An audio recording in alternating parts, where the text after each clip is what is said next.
کہ الزام کیا ہے اور گواہی اور اور شہادت کیا ہے۔ آپ کا کہنا یہ ہے بیرسٹر صاحب کہ اوپن ٹرائل اور جیل ٹرائل اٹ سیلف ایک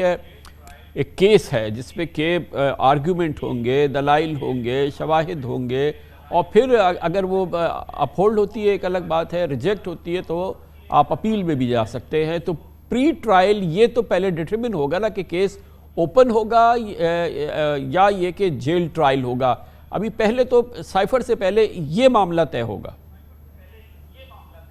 جی بالکل، میں پھر عرض کروں جیل ٹرائل ایک علیحدہ بات ہے، اوپن ٹرائل علیحدہ بات ہے۔ اگر یہ بھی فیصلہ ہوتا ہے کہ ٹرائل جیل میں ہونی ہے تو اس ٹرائل کو بھی اوپن کیا جا سکتا ہے۔ صحیح۔ آج بہت تفصیل سے بات ہوئی، اندرا گاندھی کے قاتلان کی ٹرائل تہار جیل میں ہوئی تھی، لیکن جیل میں بی بی سی تمام میڈیا کو رسائی حاصل تھی۔ یہ عدالتی فیصلے میں انہوں نے لکھا کہ کسی شخص کو کمرہ عدالت میں آنے سے نہیں روکا گیا اگرچہ کمرہ عدالت جیل کے احاطے میں تھا۔ لہٰذا یہ دو فرق معاملات ہیں۔ پہلے تو ہماری یہ گزارش ہوگی کہ یہ ٹرائل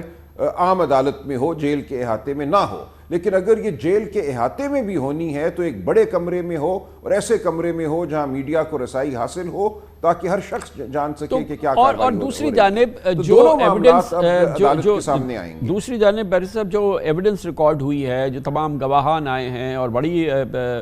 طویل سماعت ہوئی ہے، بڑی ایکسٹینسو سماعت ہو گئی ہے اس دوران، جو نل اینڈ وائٹ قرار دی گئی، تو یہ سب زیرو ہو گیا ہے۔ اب یہ تمام چیزیں اگر ہونی ہیں تو پھر دوبارہ زیرو سے شروع ہوں گی۔